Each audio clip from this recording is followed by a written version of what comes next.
Oh, okay. And that's good. So you can open a lot of them. Hey, good evening. The Design Review Board number 2 public meeting of June 23rd, 2011 is called to order. Please refrain from talking amongst yourselves and please turn off or put on vibrate all cell phones and pagers.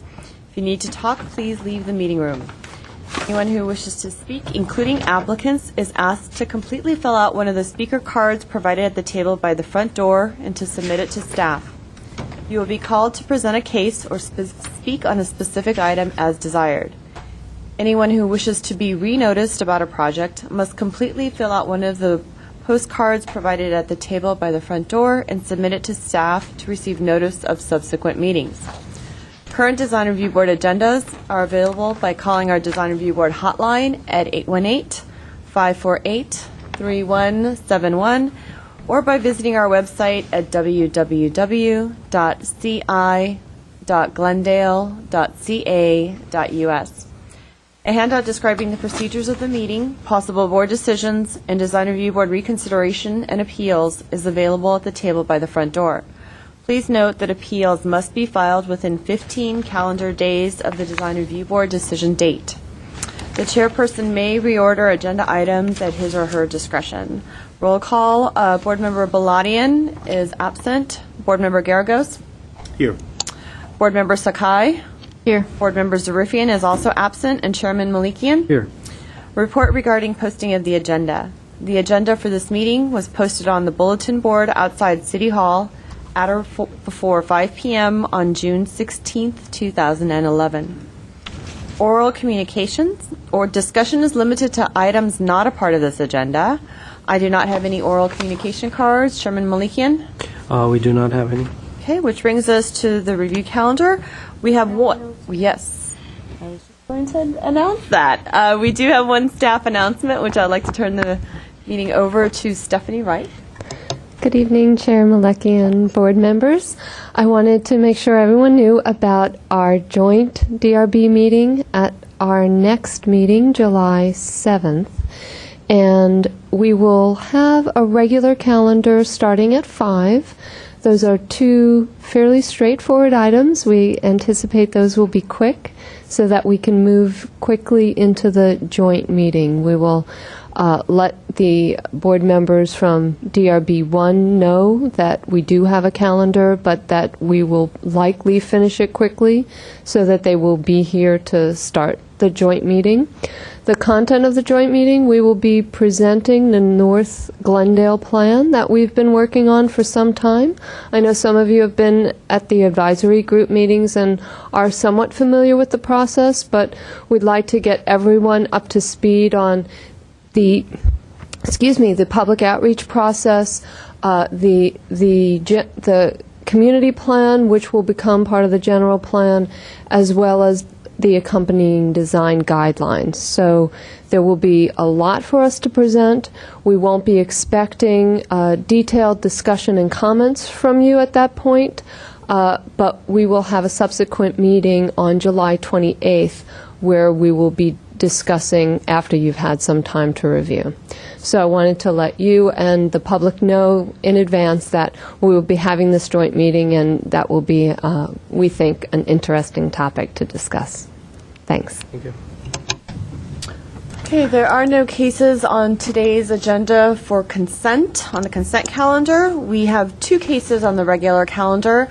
The second item, actually, this would be for the project located at 3600 North Verdugo Road, is being continued to July the 7th due to lack of proper posting of the public notice on the site. So it is being scheduled to a date certain, which would be July the 7th.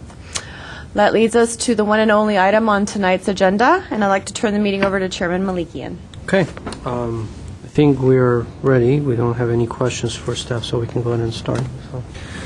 Good evening, Mr. Chair, members of the board. I'm just going to approach the board to start my presentation. Okay. The case number for this project is 2 PDR 2011-007A. This is 1008 North Pacific Avenue, which is the Pacific Food Mart. This is the first time submittal for final review. The applicant is proposing to construct a 476 square foot addition to an existing commercial building, approximately 5,900 square feet. The existing property is one lot, two parcels. So one parcel and the second parcel is right there with two commercial buildings, which one of them is the bakery and a market, which this is the subject property or the subject building that's going to be doing the addition. The zone is C1, neighborhood commercial, and is surrounded by C1 and C2 properties. Primarily over here, C2 is to the, I guess, the west, and then adjacent there is a residential, which is R1250 to the east. This area is located in the Study Area 18, North Pacific Avenue design guideline for commercial zones. There are no specific or significant architectural styles that dominate the area. Typically, buildings abut the public sidewalk and reinforces pedestrian character in the district. The site planning for this project, once again, is a 476 square foot addition. The site planning of the property will be essentially the same. In its current position or the location right now, it is a patio cover, and the addition will be in the same area, so it'll be just in the same location. The expansion will be 17 feet 6 inches away from Pacific and approximately about 138 feet away from Dryden.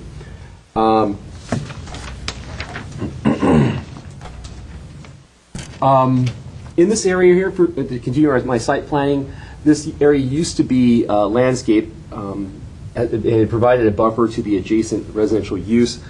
There is currently right now an illegally paved area, approximately 80 square feet, occupied by tables, chairs, and umbrellas. Our records previously indicated this area was landscaping, and we've had, staff has included a condition to return this with landscaping Can you point out where that is? I'm sorry? Can you point out where that is? I'm sorry, it's right here. That'll show, okay. Yeah. Staff has included a condition to return the landscaping with California-friendly planted and trees. Although I do know, I believe City Council had lifted the Phase 2 water-wise, so I don't know if we can require them to put California-friendly at this time. So, this project did require 2 parking spaces as a result for this addition. 2 additional parking spaces are right here to satisfy the requirement. Also, notice on the property there was a storage container occupying 2 parking spaces. Staff has also included a condition to remove that. Also observe on the site there's a bunch of, I guess, a bunch of miscellaneous bakery racks, other type of stuff the bakery has been using. They use in this area as a outdoor storage area, which once again staff has included as a condition to remove. Architectural details of this addition: they are going to have 8-foot-high fixed storefronts, anodized aluminum frames to match the existing windows on the building. Transoms will be provided at the east and west elevations. The roof material will consist, and my report says clay barrel tile, but as a clarification, it would be a clay tile that's not a barrel, but it will mimic the Spanish clay tile, and it's going to match the existing clay tile that's already treated on the roof. So it's not going to be a barrel tile, but it will be a type of clay tile that will mimic the Spanish style. And they're going to have existing parapet trims and canopies to match the existing also as well. Overall, staff recommends approval of this project, and I'm available for questions, and the applicant's here as well. There was a question. You had mentioned for consideration for access from Pacific Ave. What was that comment in regards to, or because you didn't mention it during your... Are you talking about pedestrian access? Yes. At present, the way it was drawn, I believe that there's a street interface for pedestrians where they can walk underneath. This is a patio cover where they can enter from this way. There are 2 entrances, one being where mostly you can take from, if you park here, you can walk into this way. Also, there's another entrance over here, but I do believe they put a sign to use the main entrance over here. So if a pedestrian were to walk down the street and come down this way, they do have an available entryway available right here, so they can provide access. So it currently serves as an entry point, or it's closed off as an entry? It has a sign that says, "Please use the other one at the front." So if this addition were to occur, instead of walking through, I don't know if the owner has offered to do that, but they do have an option for someone to walk in here now. I don't know if they are going to want to do that or not. On staff's part, because you want better more access overall. Correct. As I mentioned, this is in study area 18 for the commercial. It does emphasize pedestrian activity. It's an ADA requirement also. And also You have to exiting. travel, yeah. Also exiting, so I think they'll get hit with when they go through the building process. Quick question, on the backup of the parking spaces, isn't it 24-foot minimum? Very good question. Because this is going to be 8 foot 10 inches, they could have a 22.8. If you had an 8.6, What it would about be the other 24. ones in the? Well, these are not affected at the moment right now. I mean, these are existing non-conforming. There is a, I guess like a loading area that's there here right now, but it has like a. So it it's like works that way, but it doesn't work this way as they cut it? Because it gets really crowded over there. Yeah, I know it does. They have a lot of non-conformities over there. Is tandem allowed in this zone at all? Canada's only allowed. It wouldn't count towards required parking spaces. You can have tandem, but it just can't count as required. Okay. Garo Nazarian, you state your name and address, please. Good afternoon, Mr. Chair and Board Report. Arun Nazaria with Donald Line, 109 East Harvard Street. As Dennis presented this project, and working with the staff with the guideline that she suggested. Turn the Mr. mic on. Turn your mic on. If you don't mind, you have to. With the staff suggestion, we came with this glazing because the original design was stucco, but as they suggested, we added the glazing on to make more pedestrian friendly, as they call. You know, the people, when they walk on the sidewalk, they see this glazing or, you know, enhancing this building with the glazing. Just I want to mention that we do have an active building permit for the roof, the canopy itself. After that, I pulled that permit. The owner idea was if we enclose it, that area, he can provide better service to his customers. So we came to the design review board, seeking the approval of this project. The issue of the parking that Mr. Malekian mentioned, it's a non-conforming parking situation because originally we discussed with Dennis, I was willing to restriping and bring it up to code, but some difficulties came out and it was the zoning staff suggestion to leave the parking as it is, just add two required new parking spaces. If you have any question, I will be more than happy to answer it. Is the whole structure going to be storefront? It's all going to be storefront that goes around the glass? Just in the addition area, Right, yes. so it's all But not in the back, you know, on the east side, no, it won't be glass because when, you know, that it's looking to the apartment building, Yeah. but the two sides, you're all glass. The whole cross-section of the column and everything is all extruded anodized.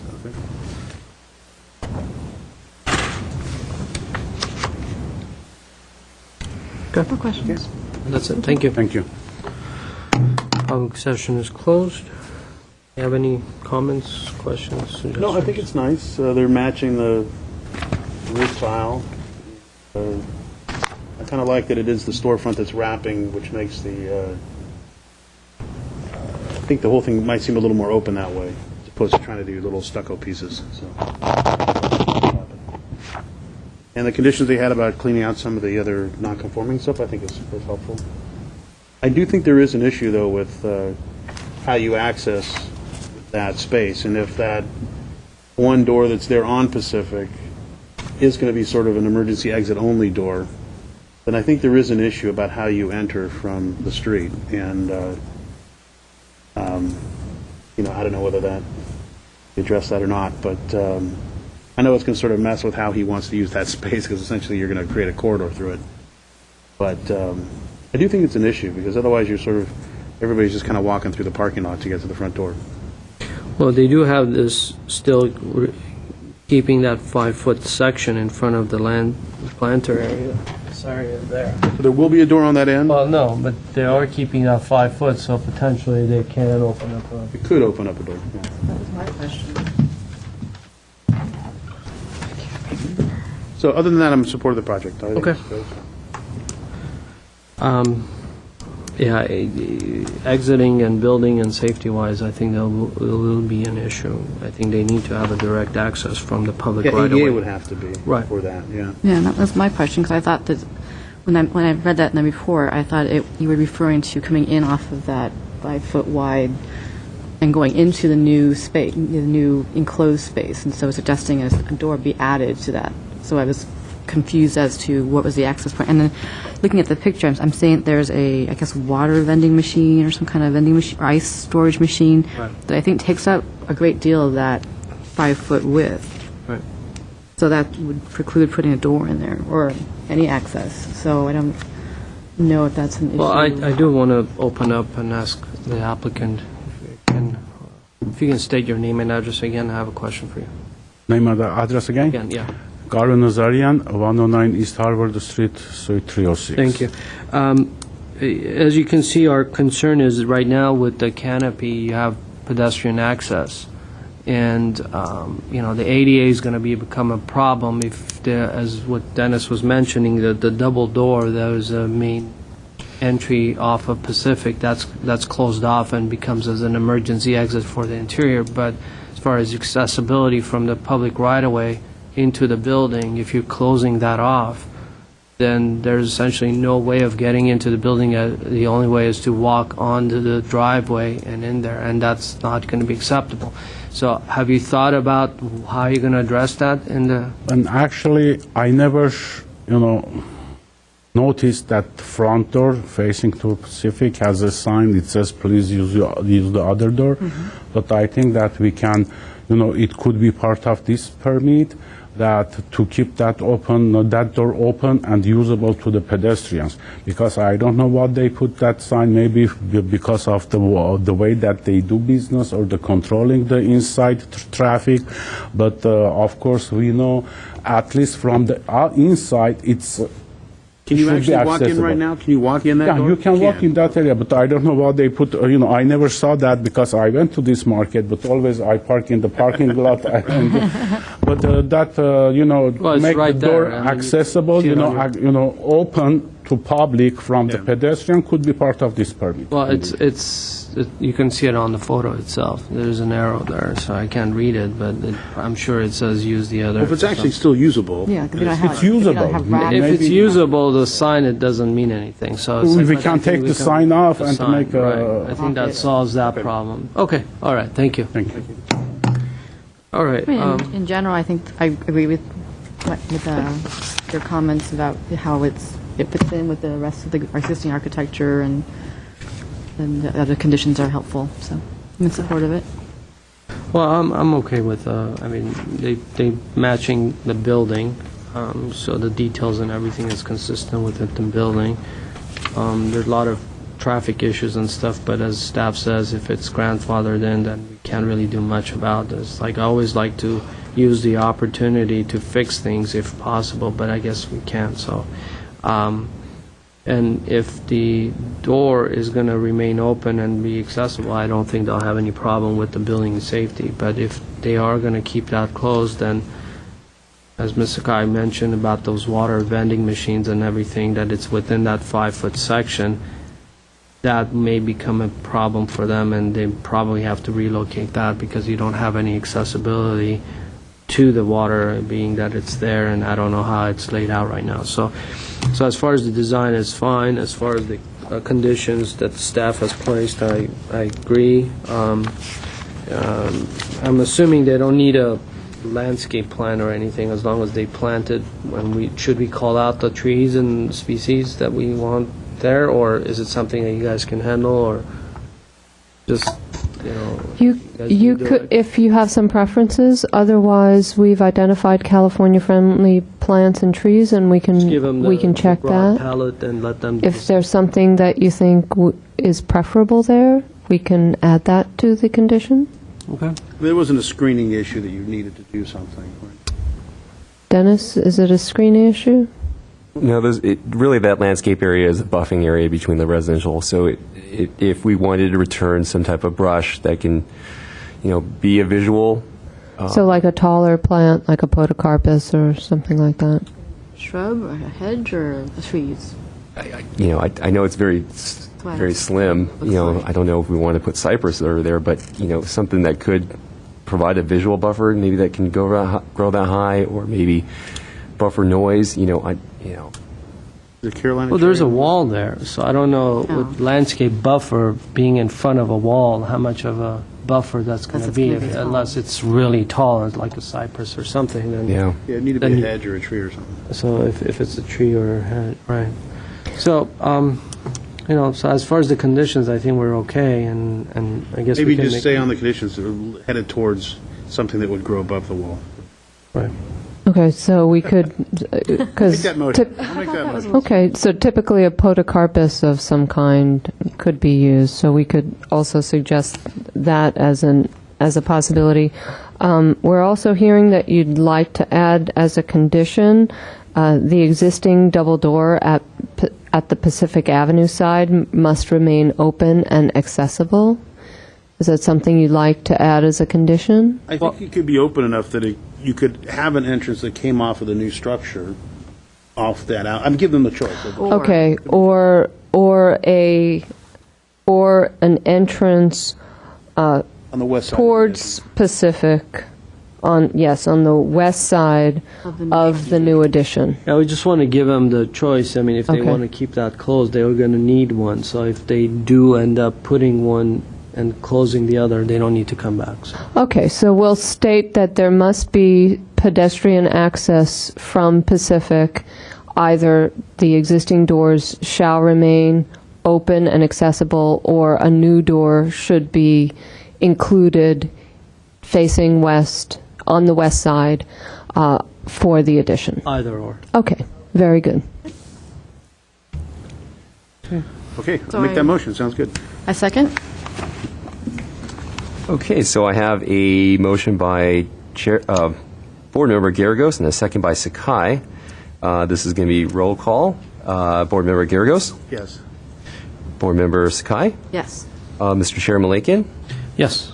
Okay, so we have a 3-0 vote to approve with 2 absent.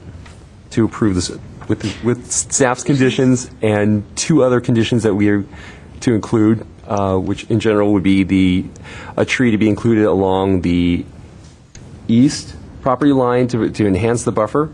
Also, a condition to have the doors remain or add another door, either or, to provide the pedestrian access from Pacific. I think the condition was to modify your condition about the landscaping, wasn't it?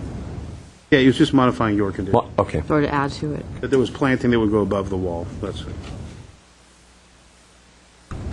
Okay. Okay. Thank you. So we have, all right,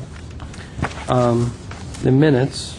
Correct. These would be the minutes from May 26th, and all 5 board members were present. So in this case, we would need 2 out of the 3 of you to approve the minutes. Make a motion that we approve minutes from May 26th, 2011. I have a motion by Board Member Garagos, Second it. Board Member Sakai with a second. Board Member Garagos, Yes. Board Member Sakai, Chairman Malikian. Yes. Motion to approve the minutes of May the 26th passes unanimously. With that it, is there a motion to adjourn? I'll make them. Marvelous, thank you.